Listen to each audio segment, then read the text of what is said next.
Hi, my name is Father Rayappa. I'm going to talk about adaptation, which is the uh, important factor in every living organism. We need to adapt, otherwise we will perish because environment constantly changes, and the organisms, those who live in the environment, they need to change along with the environment. Otherwise, you will be left behind and you will go out of existence. I think that is what happening to humans, I'm afraid. I mean, the animals and plants before us, they were smart enough to adapt, and they were focusing on adaptation, in other words. But our species, Homo sapiens, is focusing on only the other two components of the definition of life, the consumption and the reproduction. We consume a lot, and we do that, even at the destruction of the planet. The second was reproduction, 7 billion people of us. I think, what is the carrying capacity of the earth? Many scientists think the present, taking into account the present way of consumption, only 1 billion people. That's a science report. And maybe in 50 years back, even 10 billion people is not too many for the planet. Planet could have supported because the consumption is less, energy consumption, and also habitat destruction is less because we didn't build big houses and factories and cathedrals and roads. But now we do that, all that. Every family needs a big house, a car. So our carbon footprint is big. So with a high economic growth, I think only few humans can adapt to the present condition. The carrying capacity of the earth is maybe 1 billion. If you go for a medium economic growth, probably we can maintain 3 billion. If you go for low economic growth, the planet Earth can support 10 billion. Unlimited. The low economic growth. Okay, which means bullock cart, plow, walking, horse, all those kind of stuff. Things should be made by hand. Vegetarianism, respect, truthfulness, honesty, righteousness, compassion, mercy. That is part of low economic growth. So, today, nobody wants it. They want only high economic growth. Greed, violence, selfishness, and indifference. Science and technology, Homo sapiens, inflated ego, hubris, image of God, the crown of creation. All that takes a toll on planet Earth, on the mother herself. And we face plethora of problems, hell of a problems. But still we worry about consuming and reproducing. We never worry about adopting. I think when you examine the fossil record, the geological time scale, at every crisis, at every low down, at every extinction, the life always focused on adaptation.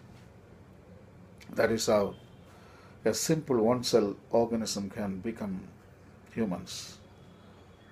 One cell 3.8 billion years ago started the life and continued. So many upheavals life has seen, but now this is the complex species adaptation has produced. This is a success story of an adaptation. That is how organisms adapted. And they became complex.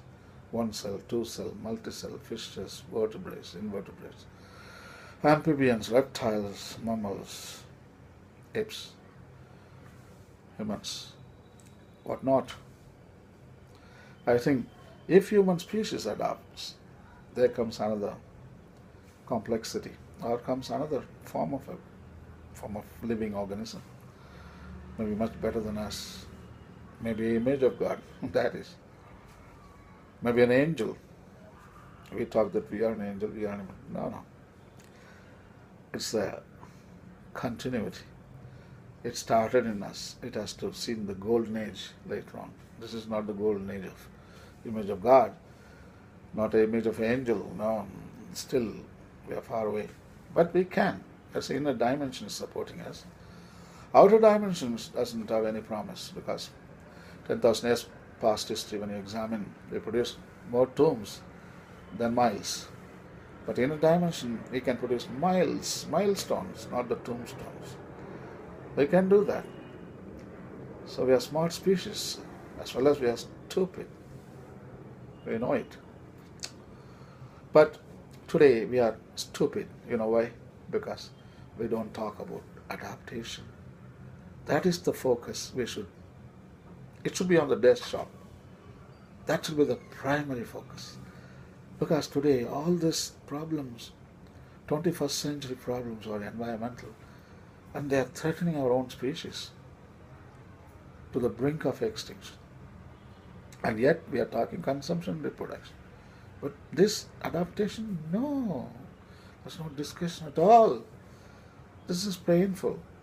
So that's why I'm giving a lot of talks on YouTube, just to catch attention of our present younger generation. I'm giving lectures also in the schools and colleges and seminaries and parishes. And I need to develop a systematic study on adaptation. I think our children should be taught, because otherwise human species is a history. It's going to go out of extinction. I want to give you some 10 examples how little creatures before us, they developed their own skills. Even the present skills what we have is the story of adaptation. The way when I talk like this is adaptation. How I learnt it. It's not I learnt it. My genes give it to me. My mouth when I talk, the whole thing, facial expression, is not mine. It's adaptation.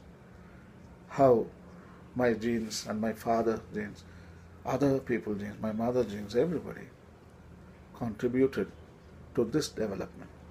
I'm going to contribute to the further development later on through mutations. Unfortunately, I'm a priest, Catholic priest. I can't pass my genes to next generation. My genes are going to die with me because I'm a celibate. 4 lakhs priests are there, celibates. 9 lakh sisters, 5,000 bishops, cardinals and popes. All of them are celibates. But there got to be some valuable mutations which are very beneficial for the future existence of our Homo sapiens. They are locked up in their bodies, unfortunately. And we would never ever pass them. Those mutations will never see the dawn of the day. Oh my God. But anyway, I'm just telling you 10 examples. These simple creatures, they never had philosophy, they never had theology, they never had brains, but they did what is good for the planet. With all our knowledge, you can judge what are we doing to the planet.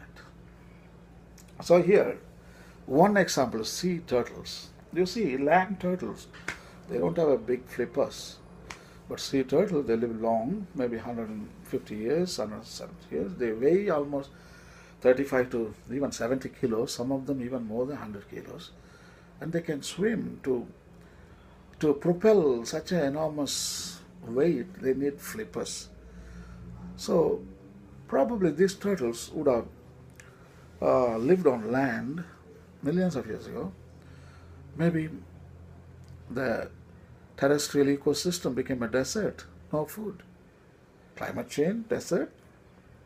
You face now extinction. Or you allow genetic change. Or you change the habitat. It is called habitat tracking. So they did all that. So now genetic variation. They did mutation inside the body and then they developed flips. Now, adaptation complete. Now, the turtles pass these changes to the next generation. Those turtles will be born with the flippers. They pass. Still mutations going on to make better. Maybe this it's a rudimentary equipment, but the technologically more benign, more complex flippers might come later on. It's a survival of the fittest. Natural selection can give you anything you wish. That is the genie. Natural selection. You know the Aladdin lamp and the genie? Yeah, natural selection is Aladdin lamp. You ask it, it will give you. The second example is snakes. They evolved sometime in Triassic period. Um, they are reptiles. You know that very well, and they developed a lot of different traits from iguanas, reptiles, or crocodiles, or dinosaurs. All of them are reptiles. But these creatures developed venom. Venom. Even though they are small, they are smart. Venom. To forage food, and for defense, and for camouflage. Snakes can blend with their environment so beautifully. You should see a python in a wooded forest. He looks like a wood. You should look like a king cobra in the Western Ghats, like a Gumbe in Mangalore area. Oh my God, looks like a twig. He can camouflage. They can blend in with the environment. It's all adaptations. Maybe they were exposed. Millions of years ago, they were exposed. They became prey to other creatures because they were obvious in the environment, lousy blending with the environment or background. So the predators can spot them and then they can eat them, swallow them alive. So they must have developed venom to defend, and the camouflage, the skin, the fur. Wow. Look at the beauty of the snakes. They are beautiful. That's why all the biblical stories are obsessed with snakes, always portrayed as a temptress, devil, because we can't comprehend the beauty of that reptile. Jesus says, be prudent like serpents. I think Jesus understands better than any other human being about snakes. So anyway, adaptation is going good with snake species. The third one is birds, how they developed.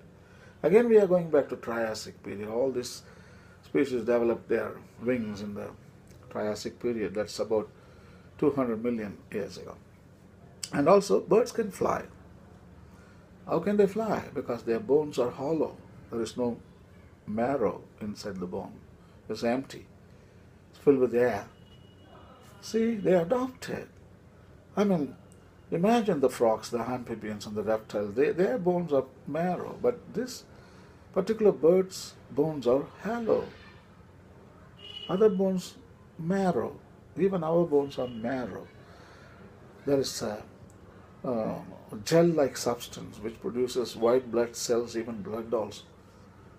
So that is where everything is produced. So our bones are not hollow. So in order to fly, inside the weight should be less, and also air, because air can lift you up easily. So now all the birds are pumped up with air and only little propellers here, and you fly.